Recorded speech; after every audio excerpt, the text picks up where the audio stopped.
যে মহান আল্লাহ রাব্বুল আলামিন আপনাকে আমাকে এই ফিতনার জামানায়, ফাসাদের জামানায়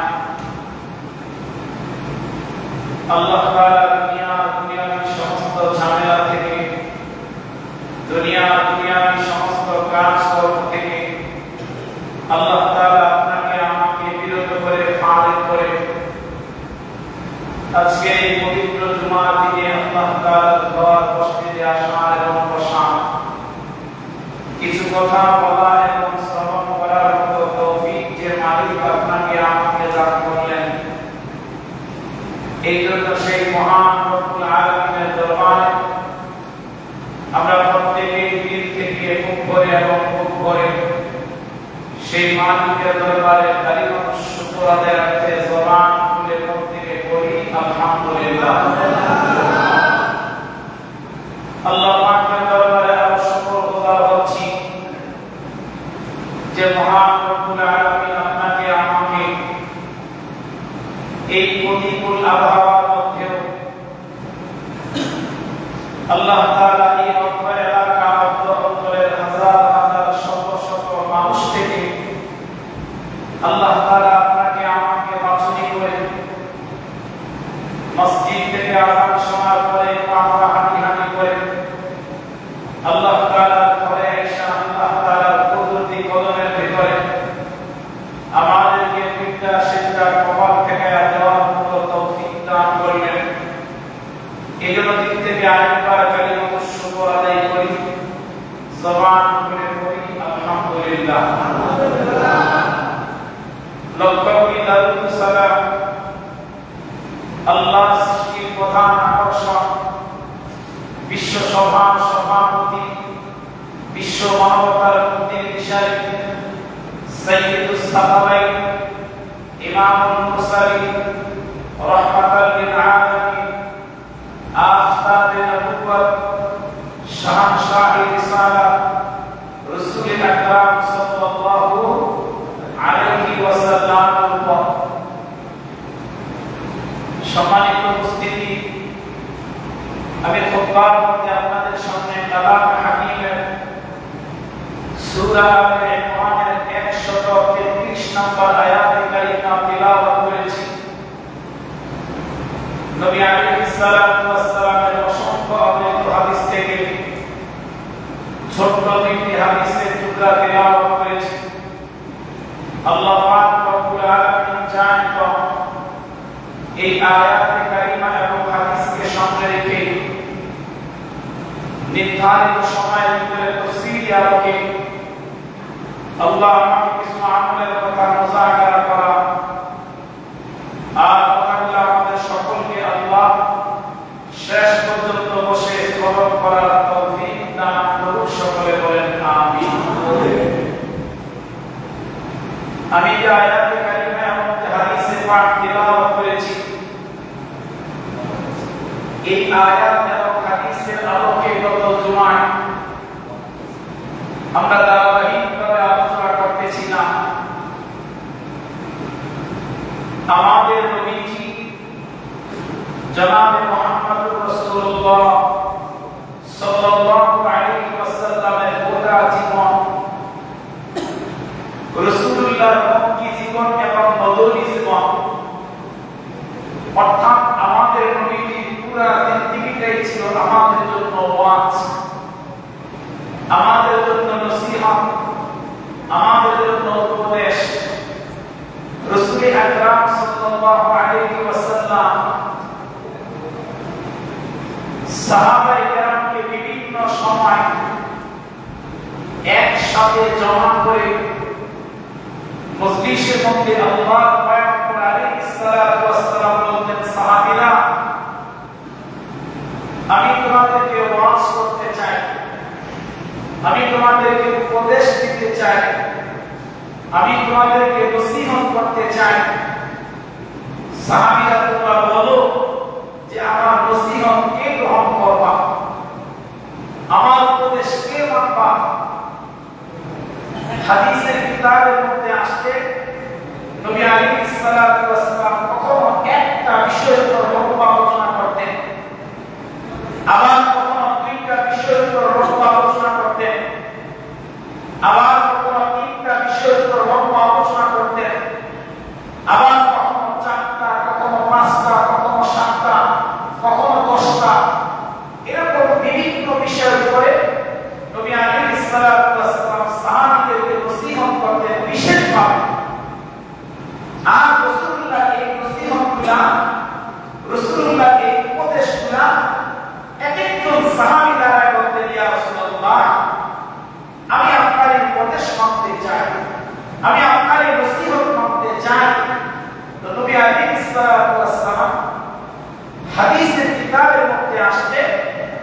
আল্লাহর পয়গম্বর আলাইহিস সালাতু ওয়াস সালাম শুধু এই নসিহত সাহাবীকে করছেন এরকম নয়। হাদিসে আসছে যে সাহাবীর মাধ্যমে আল্লাহর পয়গম্বর আলাইহিস সালাতু ওয়াস সালাম কিয়ামত পর্যন্ত এই জমিনের ভিতরে যত মানুষ আসছে এবং যত মানুষ আসবে সাহাবীর মাধ্যমে আল্লাহর পয়গম্বর এই নসিহতগুলা तमाम পৃথিবীর সমস্ত মানুষকে কিয়ামত পর্যন্ত আল্লাহর রাসূল এই নসিহতগুলা করেছেন। সুবহানাল্লাহ। ঠিক এমনই এক নসিহত নিয়ে আমরা আলোচনা করতেছিলাম যে রাসূলুল্লাহ একদিন বললেন, হে আছো বাবা, তিনটা উপদেশ করো। আল্লাহ নবীর একজন জলিলুল কদর সাহাবী নাম আবু যর গিফার, যিনি গিফার থেকে সফর করে মক্কায় এসে মুসলমান হয়েছে। আবু যর বললেন, ইয়া রাসূলুল্লাহ, আপনি আমাকে নসিহত করেন, আমি মানব। হাদিসে আসছে রাসূলুল্লাহ সাল্লাল্লাহু আলাইহি ওয়াসাল্লাম তিরমিজির মধ্যে বলেন যে তিনটা নসিহত করলেন। রাসূল এক নম্বরে বললেন, আবু যর ইত্তাকিল্লাহ হাইসুমা কুনতা। আবু যর, তোমার জন্য আমার এক নম্বর নসিহত হলো, তুমি যেখানেই থাকো, যেইভাবেই থাকো, যেই অবস্থায় থাকো, আবু যর সর্বদাই সর্ব অবস্থায় তোমার দিলের ভিতরে আল্লাহর ভয় রাখো। আওয়াজ করে বলেন তো, কার ভয়? আল্লাহর ভয়। সাহাবীরা দ্বিতীয়বার এই প্রশ্ন করেন, ইয়া রাসূলুল্লাহ, আল্লাহর ভয় রাখতে হবে না? তাফসীরের কিতাবের মধ্যে আসছে, মুফাসসিররা মুহাদ্দিসরা বলেন যে কার দিলের মধ্যে যদি মালিক একজন আছে, বানানেওয়ালা একজন আছে, সেই মালিকের ভয় যদি একবার তার কলজার মধ্যে ঢুকে, একবার তার দিলের মধ্যে ঢুকে, ওই মানুষের দ্বারা, চাই নারী হোক না চাই পুরুষ হোক, তার দ্বারা দুনিয়ার জিন্দেগির ভিতরে কখনো কোনো অন্যায়, কখনো কোনো অপরাধ, কখনো কোনো পাপের কাজ তার দ্বারা সংঘটিত হবে না। যদি প্রকৃতভাবে মালিকের ভয়, যেমন আল্লাহ সূরা আলে ইমরানের মধ্যে বলেছেন, ইয়া আইয়ুহাল্লাযীনা আমানু তাকুল্লাহ, আল্লাহ ইমানদারদেরকে ডাকতে বলে, হে ইমানদারেরা, ইত্তাকুল্লাহ, তোমরা আল্লাহকে ভয় করো। ভয় কি করবা, কেমন ভাবে করবা, এটাও আল্লাহ শিখায় দিয়েছে। আল্লাহ বলেন, হাক্কা তুকাতিহি, তোমরা ভয় করার মতো ভয় করো। এমন ভয় করবা যেন গুনাহ থেকে বাঁচতে পারো, এমন ভয় করবা যেন পাপাচার থেকে বাঁচতে পারো, এমন ভয় করবা যেন অন্যায় থেকে বাঁচতে পারো, এমন ভয় জীবনের মধ্যে ঢুকাইবা যেন তোমার দ্বারা কোনো প্রকার অপরাধ, কোনো প্রকার অন্যায়, তোমার দ্বারা কোনো প্রকার গুনাহের কাজ যেন সংঘটিত না হয়। আল্লাহ তাআলা জানেন বান্দা, এক নম্বরে নবী আলাইহিস সালাতু ওয়াস সালাম আবু যরকে বললেন, আবু যর, এক নম্বর তোমার দিলের ভিতরে আল্লাহ পাকের ভয় রাখো। এই মুসলমানরা ভাবুরা কথাগুলো দিন দিয়া বুঝলেন। এবার এক নম্বর নসিহত নবী আলাইহিস সালাতু ওয়াস সালাম করলেন, এক নম্বরে আবু যর, তোমার হচ্ছে আল্লাহ পাকের ভয়টা তোমার কলিজার মধ্যে ভয়টা করবো। বাবা, গত জুমায় এই বিষয়ে আমরা লম্বা আলোচনা করেছি এবং শুনেছি। দ্বিতীয় নম্বর নসিহত নবী আলাইহিস সালাতু ওয়াস সালাম আবু যরকে করলেন। আল্লাহর পয়গম্বর দ্বিতীয় নম্বর নসিহত করলেন, আল আমালুস সালিহা, এরে আবু যর শোনো, ওয়াতবিস সাইয়্যাতাল হাসানাতা তামহুহা। আবু যর, তোমার দুই নম্বর নসিহত, দুই নম্বর উপদেশ তোমার জন্য হলো, আবু যর, যখন তোমার দ্বারা কোনো গুনাহের কাজ হবে, তোমার দ্বারা যখন কোনো অন্যায়ের কাজ সংঘটিত হবে, তোমার দ্বারা যখন কোনো পাপের কাজ সংঘটিত হয়,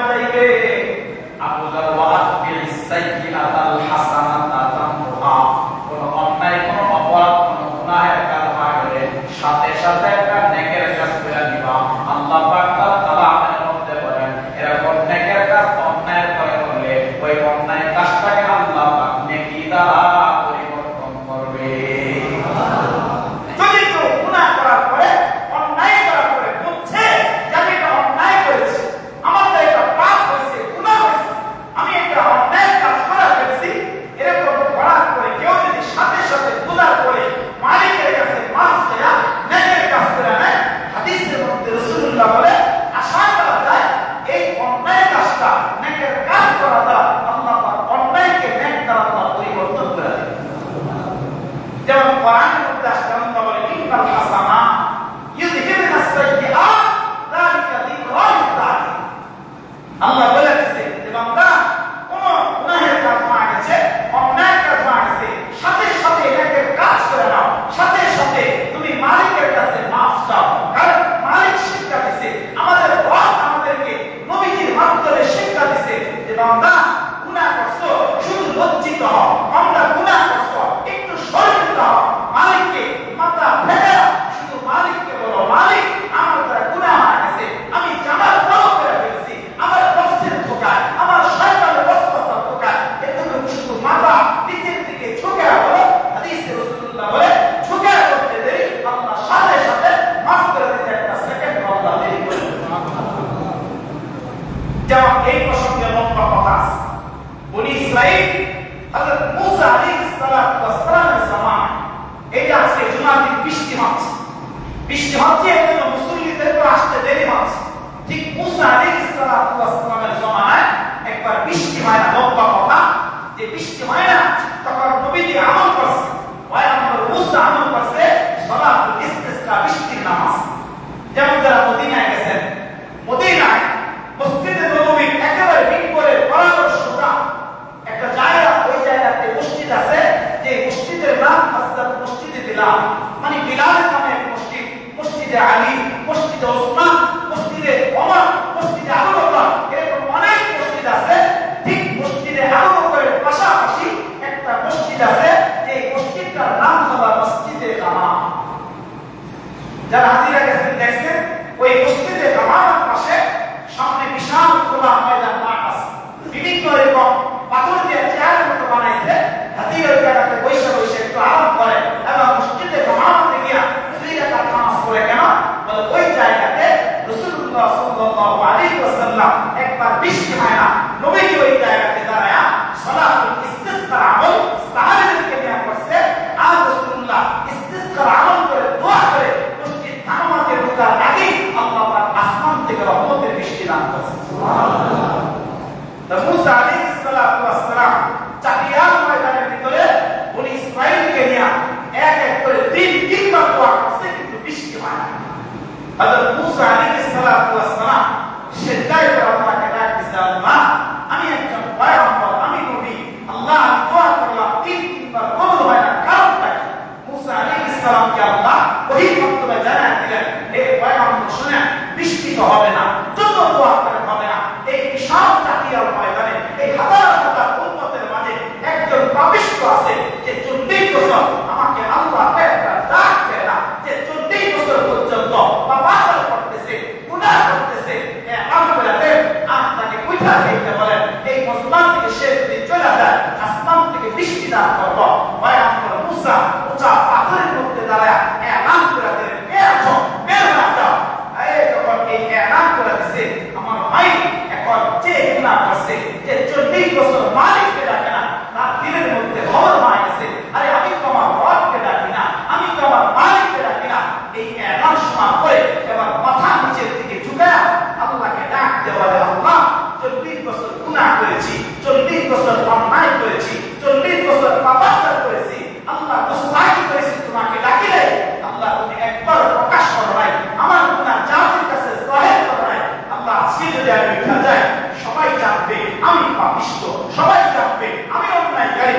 আল্লাহ তুমি না গফফার, আল্লাহ তুমি না রহমান, আল্লাহ আমি মাথা ঝুঁকায় দিছি, আল্লাহ আমি ক্ষমা চাই, আল্লাহ আমি মাফ চাই। তাফসীরের কিতাবের মধ্যে লেখছে এই 40 বছরের পাপিষ্ঠ যুবকটা মাথা ঝুঁকায় যখন রবকে ডাকতে বলছে তুমি রহমান, আমার ভাই সাথে সাথে আসমানের রব আল্লাহ, আসমান থেকে আল্লাহ রহমতের বারিশ বৃষ্টি আল্লাহ পাক দান করেছে। সুবহানাল্লাহ। এজন্য আমার মায়ের বড় দাম, এজন্য বড় দাম, মাথা ঝুঁকানোর বড় দাম, যে মাথা ঝুঁকে মালিককে বলে, আল্লাহকে বলে। এজন্য 2 নাম্বার নসিহত নবী আলাইহিস সালাতু ওয়াস সালাম বললেন, ওয়াতিস সাইয়্যাতাল হাসানাতা তামহুহা, যে হে আবু যর গফারি, তোমার দ্বারা যদি কোনো গুনাহ হয়ে যায়, তার সাথে সাথে তুমি ইবাদত করে নিবা, আল্লাহ গুনাহকে মোচন করে দিবে। আমরা গত জুমায় বলতেছিলাম যে ইবাদতের 2টা স্তর আছে। 1 নাম্বার স্তর হলো আল আমালুস সালিহা আল্লাতী ফারাদাহা আল্লাহু ওয়া রাসূলুহু, এটা 1 নাম্বার স্তর। আর 2 নাম্বার স্তর হলো আল আমালুস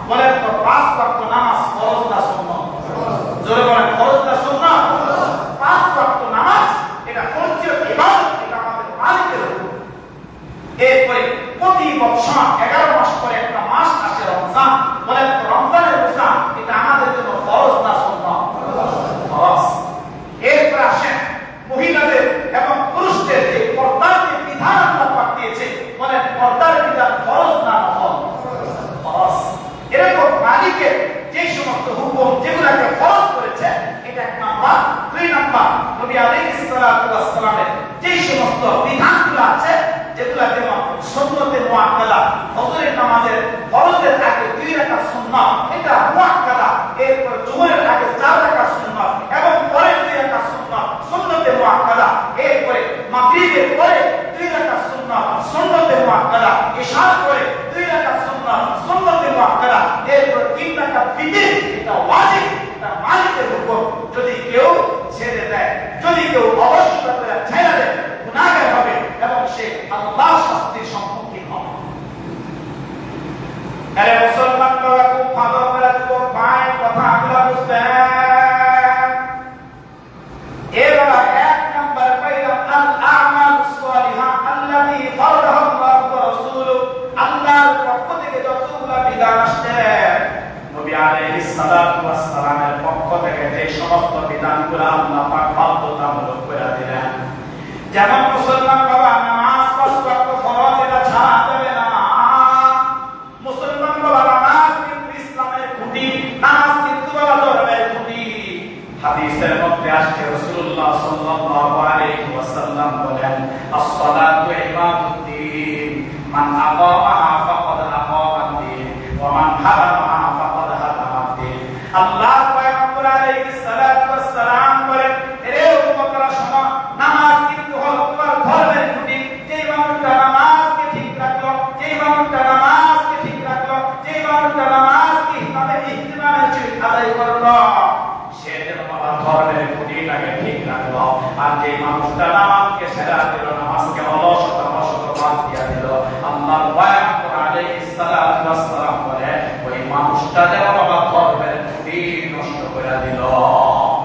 কিন্তু নামাজ এটা ধর্মের, যেমন হাদিসের মধ্যে আসতে আমি আস্তে করতেছিলাম এবং তাফসীরের ভিতরে দেখতেছিলাম, এই হাদিসের ব্যাখ্যায় মুহাদ্দিসিনে কেরাম লিখেন যে ইসলামের ভিতরে সর্বপ্রথম ফরজিয়ত যে বিধান সেটা হচ্ছে নামাজ। সর্বপ্রথম ফরজিয়ত ইবাদত, ফরজিয়ত বিধান এটা হচ্ছে নামাজ। মহান মুত্তাকিন আল্লাহ, আপনি হজ করেন, আপনি যাকাত করেন, রমজানের রোজা করেন, আপনি পর্দার বিধান করেন, যত বিধান আছে মহান মুত্তাকিন আল্লাহ সমস্ত বিধানগুলা আল্লাহ পাক আল্লাহ পাক রব্বুল আলামিন সমস্ত মালায়েকার সরদার হযরত জিবরিল আলাইহিস সালাতু ওয়াস সালামের মাধ্যমে নবী আলাইহিস সালাতু ওয়াস সালামকে দান করেছেন। সমস্ত বিধানগুলা জিবরাইলের মাধ্যমে আল্লাহ পাক কোরআনের আয়াত দিয়া জানায় দিয়েছে, হে পয়গম্বর এই মুহূর্তে হজ ফরজ করলাম, হে পয়গম্বর এই মুহূর্তে যাকাত ফরজ করলাম, হে পয়গম্বর এই মুহূর্তে পর্দা ফরজ করলাম, হে পয়গম্বর এই মুহূর্তে এই বিধানটা দিলাম, এই মুহূর্তে মদকে হারাম করলাম। আয়াতে কারিমা দিয়া আল্লাহ পাক নবী আলাইহিস সালাতু ওয়াস সালামের উপরে ফরজ করেছেন একটা মাত্র বিধান, যেটার নাম নামাজ। এটা জিবরাইল দিয়া দেয় নাই, অন্য কোনো ফেরেশতা দিয়া দেয় নাই। মহান মুত্তাকিন আল্লাহ তার রাসূলের ব্যতীত দিলটাকে শান্ত করার জন্য, তার নবীর ব্যতীত অন্তরটাকে খুশি করার জন্য আল্লাহ পাক তার রাসূলকে এরকম ভাবে মক্কা থেকে বাইতুল মাকদিস থেকে আল্লাহর আরশে মুআল্লা পর্যন্ত নিয়ে নবী আলাইহিস সালাতু ওয়াস সালামকে আল্লাহ তাআলা তার পাশাপাশি বসায়া এই উম্মতের জন্য 5 ওয়াক্ত নামাজ আল্লাহ পাক হাদিয়া স্বরূপ আল্লাহর বাড়িতে নিয়ে আমার আপনার নবীকে আল্লাহ পাক দান করেছে। সুবহানাল্লাহ। তাহলে এই ইবাদত কেমন দাম, এই ইবাদত কেমন দামি, যেটা আল্লাহ তার বাড়িতে নিয়ে তার রাসূলকে দান করেছে। এখন আপনাদের অনেকের দিলে একটা প্রশ্ন জাগতে পারে, হুজুর শুধু আল্লাহ পাক ইনসানকে দিলেন, আল্লাহ তো পৃথিবীতে আরো কত মাখলুক বানাইছে, এই পৃথিবীতে আল্লাহ আরো কত মাখলুককে সৃষ্টি করেছেন, শুধু আল্লাহ তাআলা মানুষকে আর ইনসানকে আর জিনকে দান করলেন, অন্যান্য মাখলুক তাদের কি নামাজ নাই? আমার ভাই, আমি আপনাদেরকে হাদিস থেকে ছোট্ট করে শোনায় দেই, কথা যেহেতু লম্বা করার সুযোগ নাই। হাদিসের কিতাবের মধ্যে আসছে, নবী আলাইহিস সালাতু ওয়াস সালাম বলেন, এই পৃথিবীতে মহান মুত্তাকিন আল্লাহ যত মাখলুক বানাইছে, আল্লাহর যত সৃষ্টি আছে, তার সৃষ্টিগত অবস্থার অনুকূলে আল্লাহ পাক প্রত্যেককে নামাজ দান করেছে। সুবহানাল্লাহ। সবাইকে আল্লাহ নামাজ দান। যেমন শাইখুল হাদিস আল্লামা শাহ আব্দুল আজিজ মুহাদ্দিস দেহলভী রাহমাতুল্লাহি আলাইহি উনি ওনার মাহফুজাতের মধ্যে লিখছে যে আল্লাহ তাআলা একমাত্র কেবলমাত্র শুধুমাত্র পূর্ণাঙ্গ নামাজ আল্লাহ পাক আখির নবীর উম্মতকে দান করেছে। সুবহানাল্লাহ। দেখেন প্রত্যেকটা মাখলুকের নামাজ আছে। যেমন আব্দুল আজিজ মুহাদ্দিস দেহলভী রাহমাতুল্লাহ আলাইহি ওই কিতাবের মধ্যে লেখেন যে কার নামাজের মধ্যে শুধু কিয়াম আছে, সে কিয়াম আছে, তার নামাজের মধ্যে রুকু নাই, তার নামাজের মধ্যে সিজদা নাই, তার নামাজের মধ্যে জুলুস নাই, শুধু সে কিয়াম দাঁড়ানো অবস্থায়, সে নামাজের মধ্যে দাঁড়ানো অবস্থায় মালিকের তাসবিহ করতেছে, মালিকের জিকির করতেছে। যেমন গাছপালা, এই যে গাছ থেকে আমরা দাঁড়ায় একবার এইদিকে হেলে একবার ওইদিকে হেলে, এই যে ডালপালা ঘুরতেছে, আমার ভাই তাফসীর কিতাবের মধ্যে আসছে এই যে দাঁড়ায় দাঁড়ায় দেখতেছি হেলতেছে দুলতেছে না, এটা হেলতেছে দুলতেছে ঠিক আছে, এই গাছটা দাঁড়ায় দাঁড়ায় আপনার আমার রব, আপনার আমার মালিক আল্লাহ পাকের তাসবিহগুলো সে আদায় করতেছে। সুবহানাল্লাহ। আরে মুসলমান বাবা যুবক ভাই, খুব ভালো করে কথা দিল দিয়া বুঝবেন। এবার শাইখুল হাদিস আল্লামা শাহ আব্দুল আজিজ মুহাদ্দিস দেহলভী রাহমাতুল্লাহি আলাইহি বলেন, বাবা কার নামাজের মধ্যে শুধু এরকম ভাবে রুকু অবস্থা আছে, তার নামাজের মধ্যে কোনো সিজদা নাই। মুসলমান বাবা তার নামাজের মধ্যে কোনো জুলুস নাই, তার নামাজের মধ্যে কোনো কিয়াম নাই। এরে মুসলমান বাবা, যেমন আপনারা দেখবেন আপনাদের বাড়ির মধ্যে যে সমস্ত গৃহপালিত পশুগুলো আছে বাবা, ওই পশুগুলা কিন্তু সর্ব অবস্থায় রুকুর হালতে তারা জমিনের মধ্যে চলাফেরা করে। যেমন মুসলমান বাবা যারা এরকম গবাদি পশু লালন পালন করেন, দেখবেন একটা গরু কিন্তু সর্ব অবস্থায় রুকুর হালতে জমিনের মধ্যে চলে, রুকুর হালতে জমিনের মধ্যে ঘাস খায়, রুকুর হালতের মধ্যে দাঁড়ায় থাকে।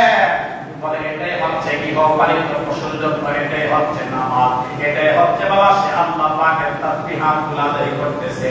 নবী আলাইহিস সালাতু ওয়াস সালাম বলে, আবার কার নামাজের মধ্যে শুধু সিজদা আছে, তার নামাজের মধ্যে জুলুস নাই, তার নামাজের মধ্যে কিয়াম নাই। যেমন মুসলমান বাবা সাপ, সে কিন্তু সিজদারত অবস্থায় জমিনের মধ্যে চলে। একটা পিপিলিকা কিন্তু বাবা সর্ব অবস্থায় সিজদার হালতে জমিনের মধ্যে চলে। এরকম হাজার হাজার কীট পতঙ্গ আল্লাহ পাক বানাইছে, ওই কীট পতঙ্গগুলো সিজদার হালতে জমিনের মধ্যে চলে। আব্দুল আজিজ মুহাদ্দিস দেহলভী রাহমাতুল্লাহ আলাইহি লিখে, এটাই হচ্ছে ওই সমস্ত কীট পতঙ্গের জন্য আল্লাহর পক্ষ থেকে নামাজ। সুবহানাল্লাহ। মুসলমান বাবা কার শুধু বসা অবস্থা রাখছে, এই বসা অবস্থা সে মালিকের তাসবিহ করতেছে, এই বসা অবস্থা সে মালিকের জিকির করতেছে, এই বসা অবস্থায় মালিকের প্রশংসা করতেছে। এরে মুসলমান বাবা, যেমন আপনারা দেখবেন এরকম বিভিন্ন এলাকার মধ্যে, বিভিন্ন জায়গার মধ্যে, বিভিন্ন দেশের মধ্যে আপনারা দেখবেন বাবা এরকম বিশাল বড় বড় পাহাড় পর্বতমালা বলেন তো আছে না নাই? সৌদি আরবে গেছেন বিশাল বড় বড় পাথরের পাহাড়, বিশাল বড় বড় পাহাড়, উঠাটা বড় কষ্ট। এরকম বিভিন্ন রাষ্ট্রের মধ্যে পাহাড় আছে। মুসলমান বাবা এই পাহাড়গুলোকে আল্লাহ পাক রব্বুল আলামিন বসা অবস্থায় জমিনের মধ্যে স্থির করে রাখছে। বলে এটাই হচ্ছে তার জন্য নামাজ। সে বসা অবস্থায় আমার আল্লাহ পাকের তাসবিহ করতেছে, বসা অবস্থায় আল্লাহ পাকের জিকির করতেছে। বলে এইভাবে কিয়ামত পর্যন্ত সে আল্লাহ পাকের তাসবিহগুলো আদায় করবে। এরে মুসলমান বাবা, মুহাদ্দিসে কেরাম তাফসীরের কিতাবের মধ্যে লেখে, যখন নাকি একটা গাছের তরফ থেকে জিকির বন্ধ হয়ে যায়, ওই গাছটা তখন মরণ আইসা যায়। একটা পাখির তরফ থেকে যখন জিকির বন্ধ হয়ে যায়, তখন পাখিটার মরণ আইসা যায়। একটা নদীর মুখ থেকে যখন জিকির বন্ধ হয়ে যায়, তখন ওই নদীটা বাবা মরা নদী হয়ে যায়। মুসলমান বাবা, একটা বনি আদম ইনসানের জবান থেকে যখন জিকির বন্ধ হয়ে যায়, আমাদের কলব থেকে যখন বাবা জিকির বন্ধ হয়ে যায়, তখন আপনার আমার জবানটা কিন্তু জবান হয়ে যায়, আপনার আমার কলবটা বাবা মরা কলব হয়ে যায়। এই জন্য দেখেন না অনেক সময় দোয়া করে কিন্তু দোয়া কবুল হয় না। দোয়া করি এই জন্য দোয়া কবুল হয় না। কেন? এই যে জবান দিয়ে আমরা রবকে ডাকি, জবান দিয়ে তো আমি আপনি আমার মালিককে ডাকি, জবান দিয়ে তো আল্লাহর প্রশংসা করি না, জবান দিয়ে তো আল্লাহ পাকের গুণ কীর্তন করি না।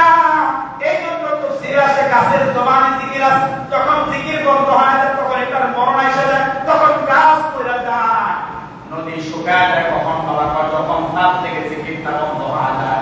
এই জন্য মুসলমান সকলকে আল্লাহ পাক রব্বুল আলামিন নামাজ দান করলেন, কিন্তু এই যে যতগুলা মাখলুকের নামাজের হালত বয়ান করলাম, যতগুলা মাখলুকের তাসবিহ হালত বয়ান করলাম, এর কার নামাজ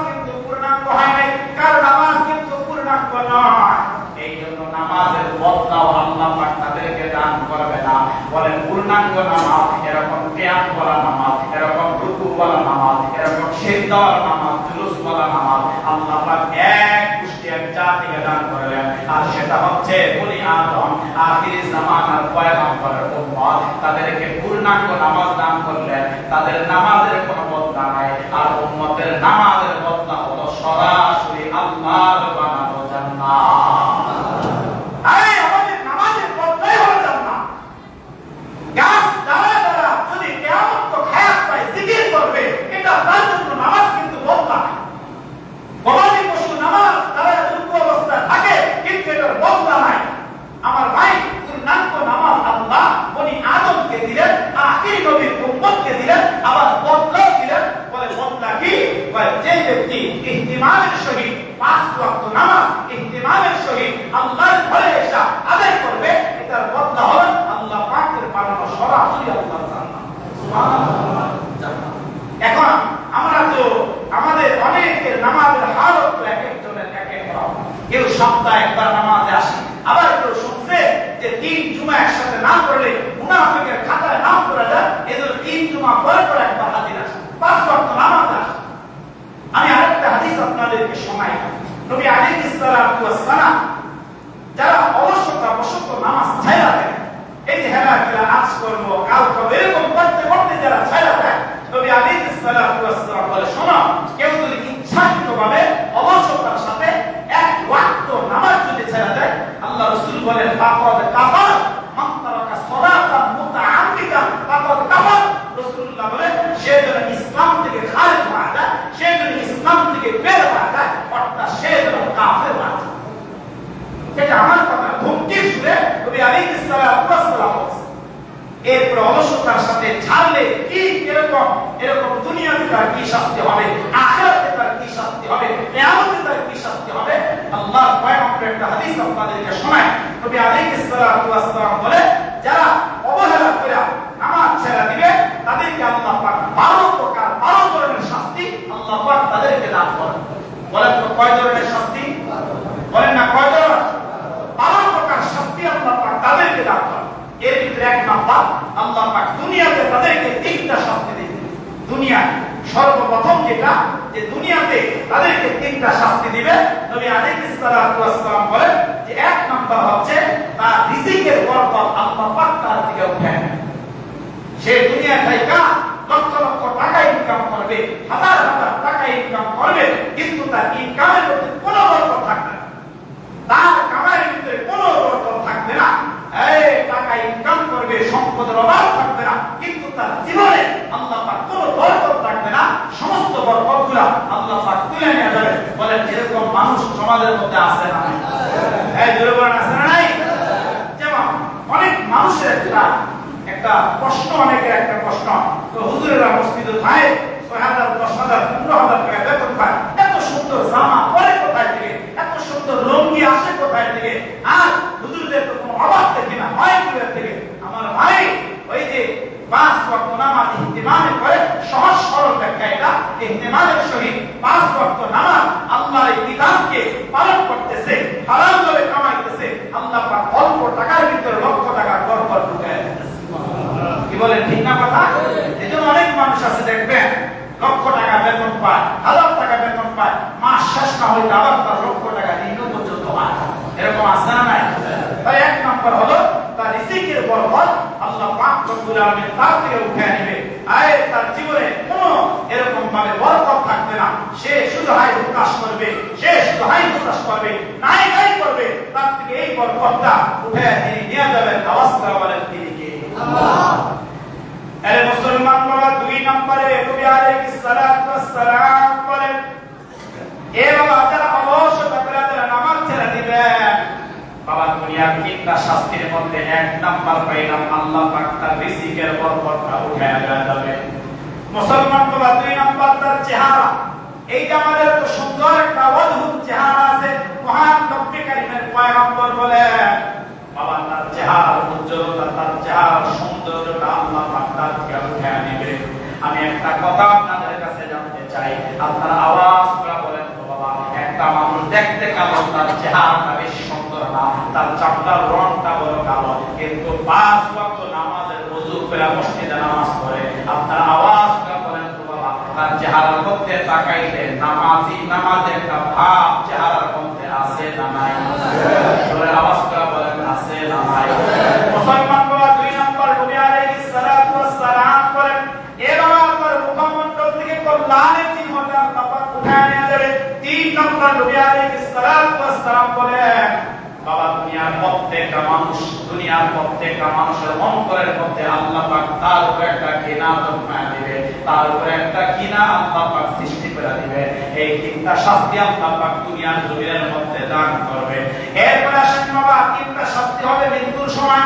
এর বাবা মানুষ যখন মরে যায় আজরাইল যখন তার জানটা কবজ করতে আসবে ওই মৃত্যুর সময় তার 3টা শাস্তি হবে। নবী আলাইহিস সালাতু ওয়াস সালাম বলেন 1 নাম্বার শাস্তি হবে বাবা সেই পিপাসার্ত অবস্থায় মৃত্যুবরণ করবে। হায় হায় এই হাদিস বয়ান করতে গিয়ে আমাদের হযরত আয়েশা সিদ্দিকা রাদিয়াল্লাহু তাআলা আনহা নবী আলাইহিস সালাতু ওয়াস সালামকে প্রশ্ন করলেন ও আল্লাহর পয়গম্বর আমি জানতে চাই পিপাসাটা কেমন তার লাগবে, তার কেমন পিপাসাটা হবে? নবী আলাইহিস সালাতু ওয়াস সালাম বলে আয়েশা আরে একটা মানুষ একটা বক্কার একটা বেঈমানের যখন মৃত্যুর সময় আসবে একটা বেরোবাদের যখন মৃত্যুর সময় আসবে আয়েশা এমন পিপাসা হবে তার এমন পিপাসা লাগবে যদি দুনিয়ার সমস্ত নদী নালা সাগর সমুদ্র খাল যাহা কিছু আছে সমস্ত পানিগুলো যদি তার মুখের মধ্যে একসাথে করে ঢেলে দেওয়া হয় আল্লাহর পয়গম্বর বলে আয়েশা এরপর ওই মানুষটার জাবলা পরিমাণ পিপাসা নিবারণ হবে না। তাই বুঝেন যে পিপাসা কত ভয়ঙ্কর। নবী আলাইহিস সালাতু ওয়াস সালাম বলেন নাম্বার সেই পিপাসার্ত অবস্থায় মৃত্যুবরণ করবে। 2 নম্বরে নবী আলাইহিস সালাম বলে সেই ক্ষুধার্ত অবস্থায় মৃত্যুবরণ করবে এবং ক্ষুধা লাগবে তাম পৃথিবীটা যদি এরকম তার মুখের মধ্যে দেওয়া হয় এরপর বাবা তার ক্ষুধা নিবারণ হবে না, এরকম ভয়ঙ্কর ভাবে তার মৃত্যু হবে। নবী আলাইহিস সালাতু ওয়াস সালাম 3 নম্বরে আল্লাহর পয়গম্বর বলে যে তার মৃত্যুর যন্ত্রণাটা অত্যন্ত ভয়ঙ্কর হবে। কেমন ভয়ঙ্কর হবে? আমার ভাই আল্লামা জালালউদ্দিন সুয়ুতী রাহমাতুল্লাহি আলাইহি একটা কিতাব লিখেছেন যে কিতাবের নাম নূরুস সুদূর ফি আহওয়ালিল কুবুর। এই কিতাবের ভিতরে আল্লামা সুয়ুতী লিখে যে যন্ত্রণা কেমন হবে, তার মৃত্যুর কষ্টটা কেমন হবে, এটা যদি শুধু যন্ত্রণা যে একটা কষ্ট এটা কেমন এটা বুঝাইতে গেলে 1 ঘন্টা সময় লাগবে। যন্ত্রণা কেমন হবে তবে সংক্ষেপ উত্তর যেটা মুহাদ্দিসিনে কেরাম লিখছে সেটা হলো আমাদের দেশে দেখবেন আমরা অনেকে বকরি লালন পালন করি, খাসি লালন পালন করি। বলে মুহাদ্দিসরা লিখে যে কেউ যদি একটা বকরিকে এরকম তার পায়ের মধ্যে ধরে গাছের মধ্যে ঝুলায় জীবন্ত অবস্থায় যে তার জান আছে আর ঝুলানোর সময় সে হাউমাউ করতেছে ডাকতেছে এই জান থাকা অবস্থায় যদি তার দেহ থেকে তার চামড়াটা কাইটা তাই না নামাইলে যতটুকু কষ্ট হবে আল্লামা সুয়ুতী লিখে এর চাইতে আর হাজার হাজার আর লক্ষ লক্ষ আর কোটি কোটি কষ্ট হবে একটা বদকারের মৃত্যুর যন্ত্রণা। একটা বদকারের এর চাইতে আর কোটি কোটি যন্ত্রণা হবে। যেমন মুসা আলাইহিস সালাতু ওয়াস সালামের ওয়াকিয়া আছে। হযরত মুসা আলাইহিস সালাতু ওয়াস সালাম যখন ইন্তেকাল করছে কেউ একজন তাকে স্বপ্নে দেখছে।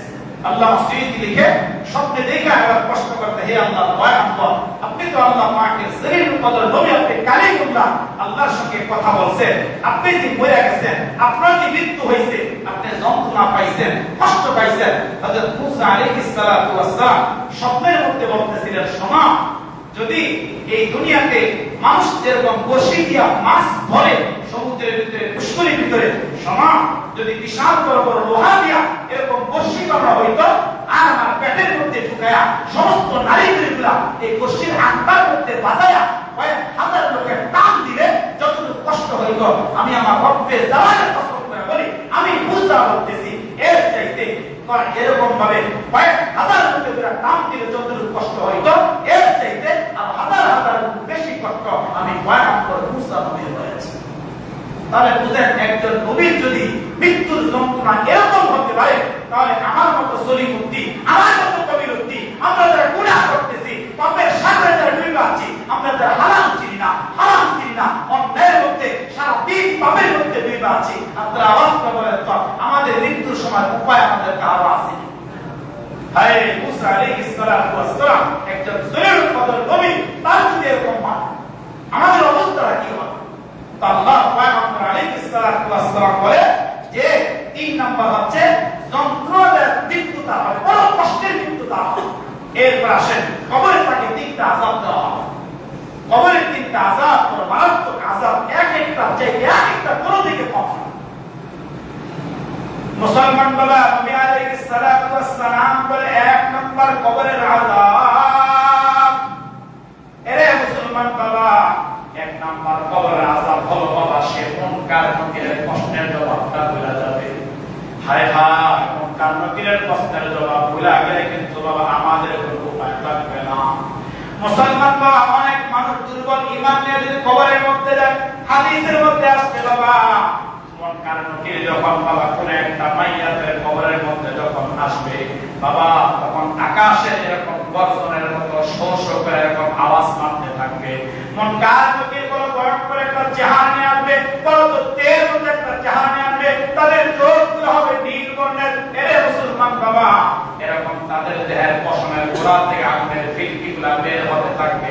দুর্বল ঈমানওয়ালা মানুষগুলো মুনকার নকির দেখে অনেক সময় কষ্টের জবাবটা সে ভুলে যাবে। নবী আলাইহিস সালাতু ওয়াস সালাম বলেন যেই মানুষটা বেনামাজি হবে, যেই মানুষটা নামাজ পড়বে না, যেই মানুষটা নামাজ পড়বে না মানুষ আল্লাহর পয়গম্বর বলে সে মুনকার নকিরের সওয়ালের জবাবটা ভুলে যাবে। বাবা তুমি একটা পড়া আজকে বললে আগামী কাল ভুলে যায়, এরকম ভাবে 5 দিন আগে বলছি আজকে এটা মনে নাই। দুনিয়ায় যদি আমরা হাজার বার চেষ্টা করি মান রব্বুকা মান রব আল্লাহ ওয়া মা দীনুকা আমি যদি আপনাদেরকে মুখস্থ করে বলবেন দিন আমার হলো ইসলাম এবং নবী আলাইহিস সালাতু ওয়াস সালামের নাম যদি ইয়াদ করায় ওই মুনকার নকিরের আকৃতিটা দেখার পরে দুর্বল ঈমান নিয়ে গেলে আল্লাহর হুকুম ছাড়া গেলে বাবা কোনো মানুষ কষ্টের জবাব দেওয়া সম্ভব হবে না। এর 1 নাম্বার হলো যে কবরের দিন আযাবের ভিতরে 1 নাম্বার হলো সে মুনকার নকিরের কষ্টের জবাব ভুলে যাবে। খুব সংক্ষেপ কথা। 2 নাম্বার তার কবরকে আল্লাহ পাক অন্ধকার বানায় দিবে, এত অন্ধকার হবে। আয় আমাদের দেশে যখন পূর্ণিমার রাত হয় দেখবেন রাস্তা দিয়ে হাঁটলে হাতের পিঠও দেখা যায় না এবং হাতের পেটও দেখা যায় না, এটা সাধারণ অন্ধকার। নবী আলাইহিস সালাতু ওয়াস সালাম বলে যে আয় এমন অন্ধকার করা হবে, এমন অন্ধকার জন্য তার কবরটাকে আল্লাহ পাক রব্বুল আলামিন বানায় দিবে। 3 নাম্বার হচ্ছে নবী আলাইহিস সালাতু ওয়াস সালাম বলে আল্লাহ পাক তার কবরকে যুখরুবাতুল কবর বানায়। আমাদের হযরত খাদিজাতুল কুবরা রাদিয়াল্লাহু তাআলা আনহা রাসূলুল্লাহ সাল্লাল্লাহু আলাইহি ওয়াসাল্লাম একবার হযরত খাদিজাতুল কুবরা রাদিয়াল্লাহু তাআলা আনহাকে বলেছিলেন খাদিজা কিতাবের নাম হলো কবরের আযাব সত্য দেখি না কেন। এই কিতাবের মধ্যে লেখছে যে হযরত খাদিজাতুল কুবরা রাদিয়াল্লাহু তাআলা আনহাকে রাসূলুল্লাহ সাল্লাল্লাহু আলাইহি ওয়াসাল্লাম বলেছে খাদিজা তুমি জানো যুখরুবাতুল কবর কি জানো? এটা জানো? হযরত খাদিজা আমাদের মা কাঁদতেছিলেন আর বলতেছিলেন ইয়া রাসূলুল্লাহ আমি জানবো কিভাবে, আমি তো কবরের চিন্তায় পেরেশান, আমি জানবো কিভাবে, আমি তো মুনকার নকিরের প্রশ্নের জবাব দিব কেমনে, এটার জন্য পেরেশান। কিতাবের মধ্যে আছে যে আম্মা খাদিজা একদিন নামাজ পড়ে এমন ভাবে কাঁদতেছিলেন যে মাটির মধ্যে গড়ায় গড়ায় তিনি কাঁদতেছিলেন আর বলতেছিলেন হায় আমার কবরের অবস্থা হবে কি, হায় আমার হাসরের অবস্থা হবে কি, হায় মুনকার নকির আসলে আমার অবস্থা হবে কি, এটা নিয়ে কাঁদতেছিলেন। নবী আলাইহিস সালাতু ওয়াস সালাম বলে খাদিজা শোনো যুখরুবাতুল কবর কাকে বলে? একজন বেনামাজি, একজন পাপিষ্ঠ যে আল্লাহ এবং তার রাসূলের আদেশকে মানে না এই মানুষটাকে যখন কবর দেওয়া হবে শোনো খাদিজা এই যে হাত উঠাই না হাতের মধ্যে 10টা আঙ্গুল আছে খাদিজা যদি এইভাবে কইরা আমি একটা আঙ্গুল আরেকটার মধ্যে ঢুকাই এরকম একটা আরেকটার মধ্যে গিয়া এরকম ভাবে ঢুকে গেছে শোনো একটা বেনামাজির কবরকে আল্লাহ এত সংকীর্ণ করে 2 পাশের মাটিকে এমন ভাবে চাপ দিবে আর চাপ দেওয়ার সাথে সাথে তার এক পাশের হাতগুলা অপর পাশে আমার আঙ্গুলের মতো এইভাবে ঢুকে যাবে। আল্লাহু আকবার। তাহলে কেমন সংকীর্ণ হলে কেমন ছোট হলে এরকম অবস্থা হবে? নবী আলাইহিস সালাতু ওয়াস সালাম বলে এই হলো কবরের 3টা আযাব। এরপর আসেন কিয়ামতের মাঠে, এটা বলেই কথা শেষ করছি। কিয়ামতের মাঠে 3টা ভয়াবহ আযাবের কথা আল্লাহ পয়গম্বর আলাইহিস সালাম বলেছে যে কিয়ামতের মাঠে 1 নম্বর আযাব হবে তার হিসাবটা আল্লাহর দরবারে কঠিন হবে। আচ্ছা এখন আমি আপনাদের কাছে একটা কথা জানতে চাই, আপনারা আওয়াজ করে বলেন তো এখানে আমরা যারা আছি যদি আমরা আমাদের কারো কাছ থেকে একদিনের হিসাব চাই, আওয়াজ করে বলেন তো একদিনের হিসাব দিয়া জান্নাত পাওয়া আমাদের জন্য সহজ না কঠিন? আরো জোরে কঠিন না সহজ? আছে? বলেন আছে? আরে তার কঠিন, কিয়ামতে তার হিসাব বড় কঠিন হবে। আল্লাহ পাক পাই টু পাই তার থেকে হিসাব নেবে। 2 নম্বর, নবী আলাইহিস সালাতু ওয়াস সালাম বলে আল্লাহ তার উপর রাগান্বিত হবে। হায় যার উপর মালিক রাগান্বিত হয়, যার উপর আসমানের রব যারা করে দিবে, তার উপর হায় তার জাহান্নাম ছাড়া কোনো গতি নেই, তার আযাব ছাড়া কোনো গতি নাই। এই জন্য যুবক ভাই তোমার পায়ে ধরে বলছি, যুবক ভাই তোমার পায়ে ধরে বলছি, 1000 বার করতে আমি তোমার পায়ে ধরতে রাজি। যে মালিক বানাইছে, বাবা মালিক ছিল, কপাল ফেলে মালিককে সেজদা করো, তোমার রবকে সেজদা করো। আর কত তারে না করে আর কত জীবন কাটাই। এই এরকম অনেক বাবা আছে এখানে, অনেক বাবা আছে যার বালের সন্তানরা বালের ঘর করে একদিন ফজরের নামাজ আদায় করে। এমন বাবা এখানে আছে যার বালে গিয়ে একদিন ফজরের সালাত আদায় করে। আপনি একটা ব্যর্থ বাবা, আপনি বাবা হিসেবে ব্যর্থ বাবা। আমি গত কয়েকদিন আগে বলতেছিলাম যে আল্লাহ বলেছেন ওয়াকুবানা আনা ফাদাল্লুনা সাবিল রব্বানা আতিহিম দিআফাইন মিনাল আযাব ওয়া আনহুম লা'নাতান কাবীর। যে কিয়ামতের মাঠে বড় বড় মামলা হবে, বড় বড় মামলা হবে। দুনিয়াতে মামলা মোকদ্দমা হয় না, জায়গা জমি নিয়ে হয়, মারামারি হলে হয়, দুশ্মনী করে হয়, মামলা মোকদ্দমা হয়, জজ আছে, উকিল আছে, সব আছে। বলে কিয়ামতে মামলা হবে। মামলা কি হবে? বলে কিয়ামতে বাবার বিরুদ্ধে সন্তান মামলা করে, মায়ের বিরুদ্ধে সন্তান মামলা করে। মেয়েটা বলবে আল্লাহ আমার মা বৃদ্ধ অবস্থায় নিজেকে পর্দা আবৃত করছে, বিবের লাশ নিজেকে ঠাইটা রাস্তায় বেরোছে, আমি বালেগা ছিলাম, আল্লাহ আমার সাজায় বুঝায় বের করছে, আমাকে দেখা মানুষকে জিনা করে। যদি বিচার হয় আগে আমার মার বিচার হবে, তারপর আমার বিচার হবে। ছেলেটা বলবে আমার বাবায় নামাজ পড়ছে, কই আমাকে একদিন নামাজের তাকিদ দেন, আমাকে একদিন করে দেন। এই কত পুরুষের এরকম বিবি আছে যার বিবি জীবনে একদিন ফজরের নামাজ পড়ে না, একদিন জোহর পড়ে না, আসর পড়ে না। আপনি স্বামী হিসেবে একটা ব্যর্থ স্বামী। কিয়ামতে তারা আপনার বিরুদ্ধে আল্লাহর কাজ করে দেয়। শুধু তারা নয়, এই যে দেহের মধ্যে চামড়া আছে না, চামড়া, এটা তো আমার শরীরের চামড়া, আপনাদের শরীরের চামড়া। এই চামড়া তো কিয়ামতে আল্লাহর কাছে মামলা করবে। আমার শরীরের চামড়া আমার বিরুদ্ধে মামলা করে, আমার হাত আমার বিরুদ্ধে মামলা করে, আমার পা আমার বিরুদ্ধে মামলা করে। যেটা খাইতে গেলে দৌড়ে ডাক্তারের কাছে সিলিং করে, ওষুধের দাম পাই ভালো, সে মামলা করে। তার জন্য এত কিছু করো। এই জন্য আমার ভাই 2 নম্বর, 1 নম্বর হলো কঠিন হিসাব হবে, 2 নম্বর আল্লাহ তার উপর রাগান্বিত হবে, যার উপর রব রাগান্বিত হবে তার জাহান্নাম ছাড়া কোনো গতি হবে। 3 নম্বর নবী আলাইহিস সালাতু ওয়াস সালাম বলে যে আল্লাহর পক্ষ থেকে আল্লাহ পাক তাকে জাহান্নামের আযাব আল্লাহ দান করবে। নাউযুবিল্লাহ, জোরে বল। এজন্য যুবক ভাই এখনো সময় আছে, আর কত সময় নষ্ট হবে, আর কত তাড়াতাড়ি করে সময় কাটাই। বৃদ্ধ বাবা এখনো সময় আছে, এখনো সময় আছে। হায়াত কাল কতটুকু আছে কেউ জানে না। আমি আজ কথা বলছি, আসলে আমার জানা তো বলবা।